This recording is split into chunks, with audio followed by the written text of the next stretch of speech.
Ken Wilson, you've spent many years of your life working in the area of Indigenous funding. Why is it such an important area, do you think?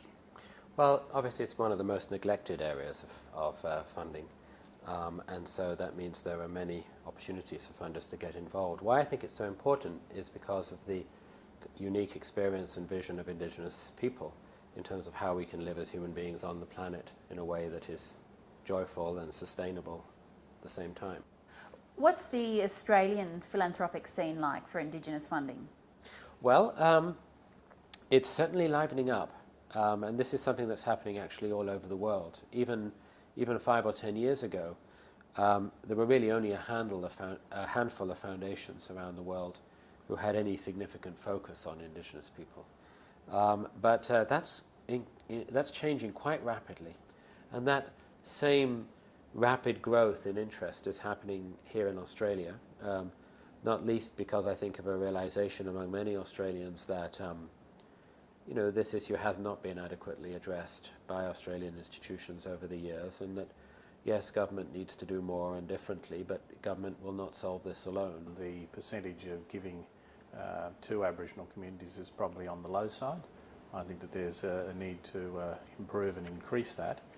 Particularly in terms of being able to focus on questions of leadership, on education and health, on looking at innovation within communities, because philanthropy is one way of being able to step outside of the squares that have been created by government. The only thing that really does happen when you fund Indigenous people is that you allow them to make decisions for themselves, and that's the strength. Is there a particular type of funding model that you find from your experience works best? Well, in philanthropy, one of its strengths is the diversity of models. So I always tend to be a little reluctant to suggest there's only one way of doing things. But having said that, obviously, in general in philanthropy, and particularly with marginalized people, the crucial issue is about the nature of partnership. It's very easy for philanthropists because, of course, they control the money, and they usually are much closer to dominant societies and international institutions. It's very easy for them to control the agenda. But if they do that, of course, then they don't allow for any of the knowledge and creativity of the beneficiaries to actually contribute to solutions. So the trick with Indigenous philanthropy, as with most types of philanthropy, particularly with relatively disempowered groups, is to establish a kind of a partnership whereby the knowledge and energies and visions of the beneficiaries can play a big role in how you go about doing the work. So this is a model that's not necessarily a top-down model, but perhaps a bottom-up model. This is a bottom-up model. This is a listening model. It's very important to design a strategy whereby you're empowering our local people, and you're allowing them to make decisions for themselves, and you're allowing them to participate in the discussion which in government circle that concerns their lives. There is a bit of a history in Australia of white fellas coming into Indigenous communities with bucket loads of money and maybe good intentions, but the results are either fairly average or in some cases catastrophic. How does the philanthropic sector avoid that pitfall? Well, one of the things it has to do is work from the bottom up with communities. I think it has to take the pragmatic approach of identifying leadership within communities and being able to support individuals and organisations that currently have the capacity, have a proven track record, and build on the strengths of things that exist within community, rather than the status quo, which is always about let's focus on the negative side of the ledger and deal with the ills and woes and try and address that. I think that there's always going to be difficulties in trying to come from below ground zero. What we've got to do is build on the strengths of things that have already been achieved and promote those that are best at being able to do that. Are there any potential pitfalls when funding Indigenous programs, Indigenous communities? Oh, to be sure, and philanthropy has done wonderful things in the world with Indigenous people and with non-Indigenous people, but philanthropists mess up too.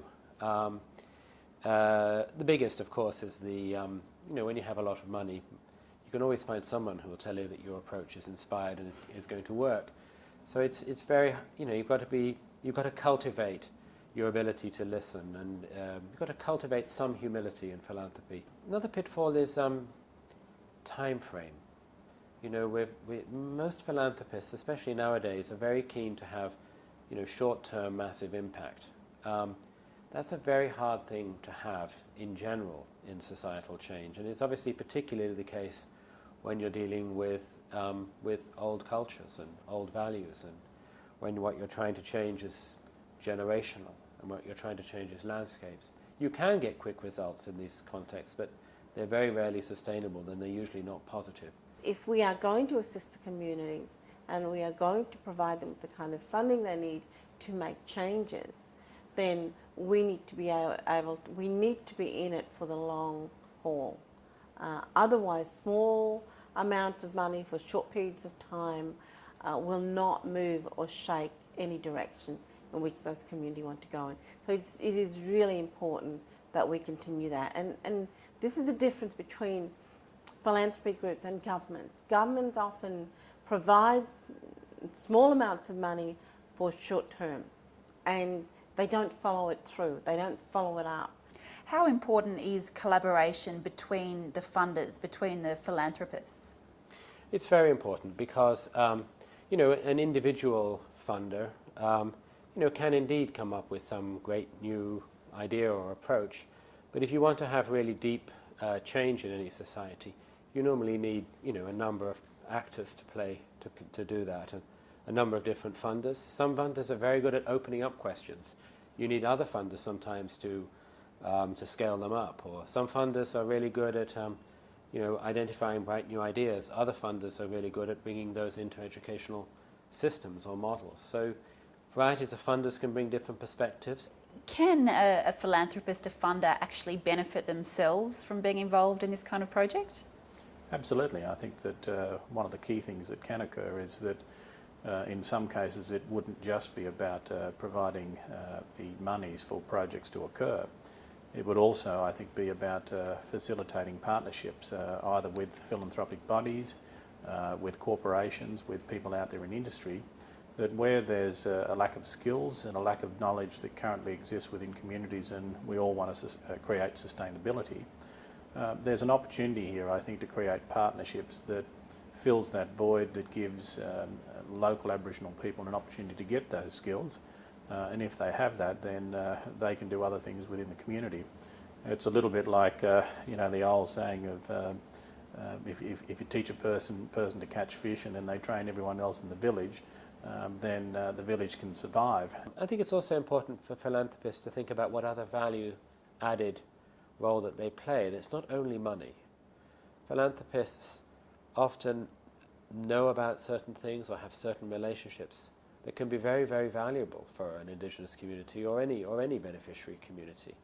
They may have access to certain levels in government. They may understand how the private sector works. They may, know something about how you transform, bureaucratic institutions. If you want challenge, if you want rewards, if you're willing to take risk, then I would say to the private sector out there, be engaged, understand where Indigenous people are coming from, understand the need that they have in those communities, and because at the end of the day it can be very rewarding for all of us. In Australia, Indigenous people's issues tend to be viewed as problem issues, that Indigenous people have problems that need to be addressed. And of course they do have very significant and complicated problems for which they need partnership to address. But philanthropy around the world on Indigenous people, I would say, has a lot more attention to the gifts that Indigenous people offer to wider society and to the world. And I think this should become a strong part of grant making in Australia too.